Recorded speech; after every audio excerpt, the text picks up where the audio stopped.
एक बार फिर से आपका स्वागत करता हूं मैं आपके अपने YouTube चैनल यूमिस ट्यूटोरियल पे। दोस्तों आगे बढ़ते हैं हम लोग बात कर रहे थे पृष्ठ रसायन की, जो कि आपके केमिस्ट्री 12th का 5th चैप्टर है। तो अपने पहले वीडियो लेक्चर में दोस्तों हम लोगों ने बात किया था कि पृष्ठ रसायन क्या होता है और पृष्ठ रसायन के अंतर्गत कौन कौन सी चीज़ों का हमको अध्ययन करना था। तो वहाँ पर दोस्तों ने बताया था अधिशोषण, उत्प्रेरण और कुलैडी अवस्था का हमको अध्ययन करना था। तो दोस्तों हम लोगों ने अधिशोषण क्या होता है और उसकी कुछ महत्वपूर्ण शब्दावलियाँ अधिशोष्य, अधिशोषक, इसके बाद विशोषण, शोषण इत्यादि के बारे में आपसे बात किया था। Now we are coming to know what is the reason behind the adsorption, कि आखिर क्या कारण है, क्यों अधिशोषण होता है, इस पर बात करते हैं। तो दोस्तों देखिएगा, जैसे हमारे पास कोई एक ठोस है, हमारे पास क्या है दोस्तों, कोई एक ठोस है। आपको मालूम है, क्लास 9th में भी पढ़ा होगा, पहले भी आपने पढ़ा होगा कि यहाँ पर ये पूरा का पूरा जो ठोस है हमारा, उसमें उसका निर्माण छोटे छोटे परमाणुओं से हुआ है। मतलब किसी भी पदार्थ का निर्माण आपको पता है परमाणुओं से मिलकर होता है। तो इनफैक्ट हम कह सकते हैं कि इसमें छोटे छोटे क्या हैं दोस्तों, परमाणु हैं, और सब परमाणुओं के मध्य आकर्षण बल काम कर रहा है। क्या काम कर रहा है दोस्तों, आकर्षण बल काम कर रहा है। यहाँ पे आप देख पा रहे हो। तो आप क्या सोचते हो, जो यहाँ पर परमाणु है, एकदम बीच में परमाणु है, ये ऊपर की तरफ जाएगा, इधर की तरफ जाएगा, इधर की तरफ जाएगा, इधर की तरफ जाएगा। तो किधर भी जब ये गति करेगा तो इस पर संतुलित बल काम करेगा।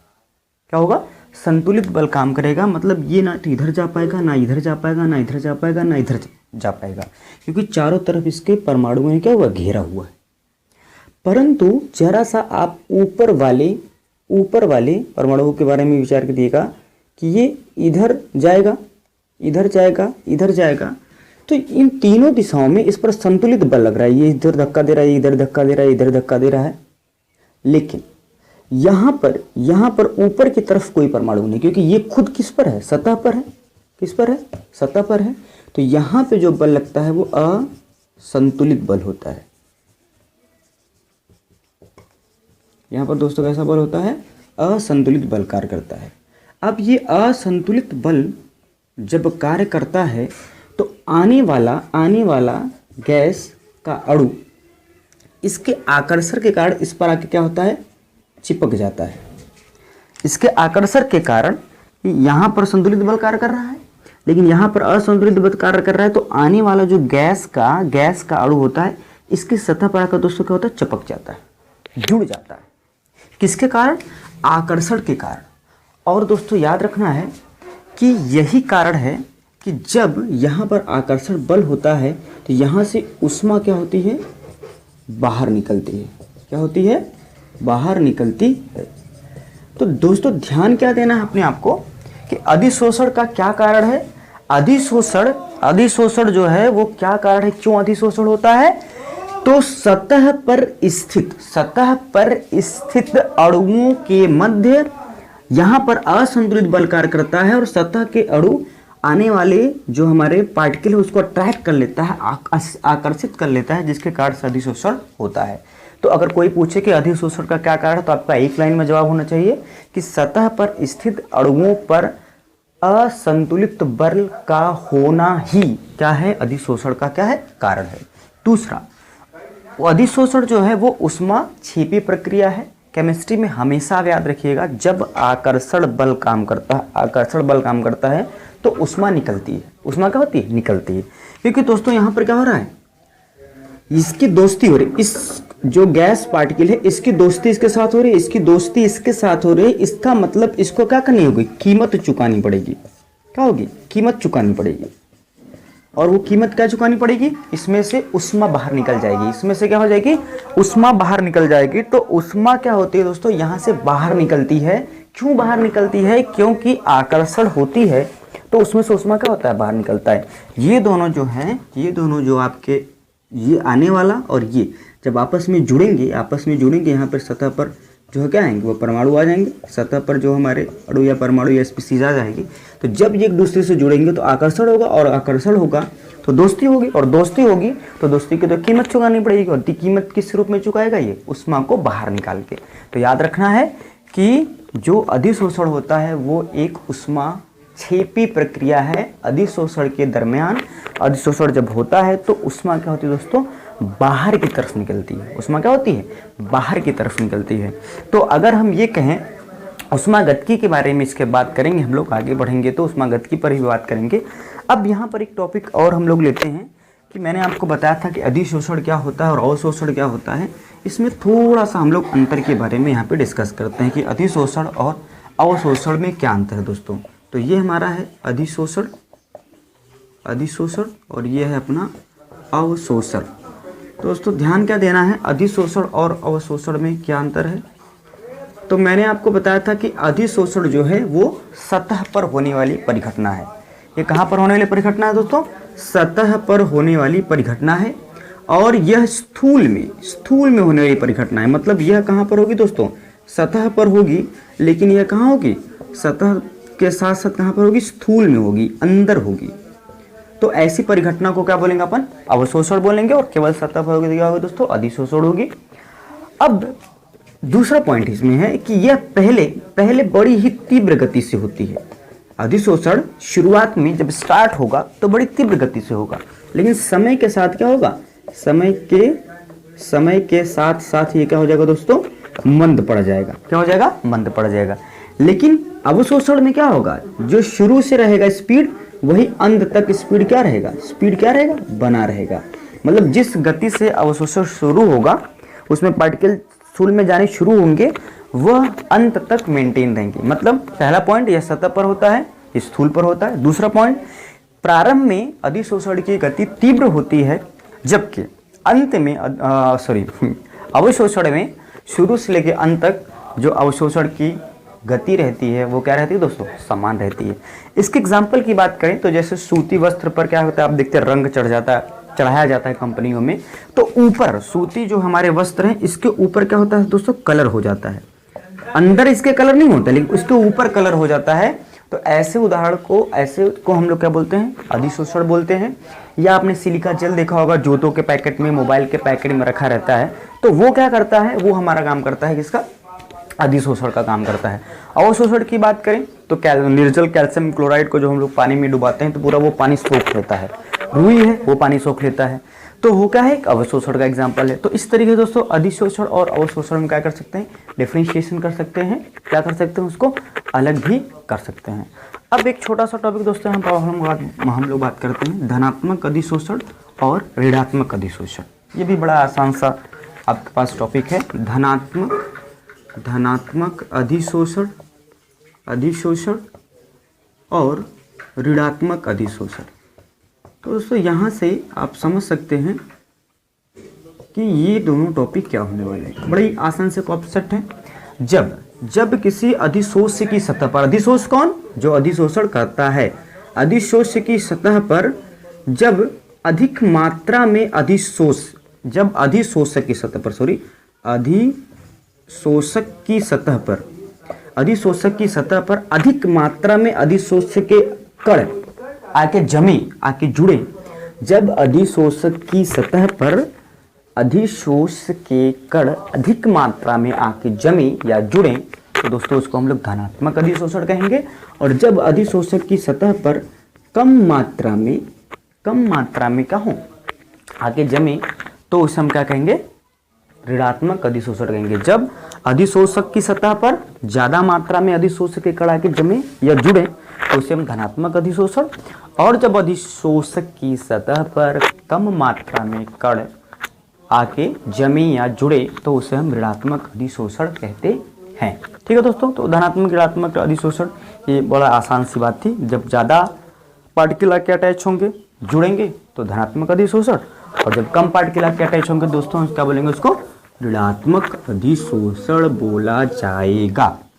अब आगे बढ़ते हैं दोस्तों हम लोग यहाँ पे, और आपसे बात करते हैं कि अधिशोषण की उष्मागतिकी की, अधिशोषण की उष्मागतिकी तो एक बात का ध्यान देना है दोस्तों आपको कि अधिशोषण की ऊष्मागतिकी क्या होगी, कि मैंने आपको पहले बताया कि अधिशोषण एक ऊष्माक्षेपी प्रक्रम है। क्या दोस्तों, ऊष्माक्षेपी प्रक्रम है। तो ध्यान देना है यहाँ पे डेल्टा एच मतलब इंथैल्पी की वैल्यू क्या होती है, निगेटिव होगी। इंथैल्पी की वैल्यू क्या होगी, निगेटिव होगी, क्योंकि ऊष्माक्षेपी प्रक्रमों के लिए इंथैल्पी से क्या बोलते हैं, इंथैल्पी की वैल्यू हमेशा क्या होती है, ऋणात्मक होती है। ऊष्मागतिकी हमारे पास एक फार्मूला होता है delta G equal to delta H minus T delta S.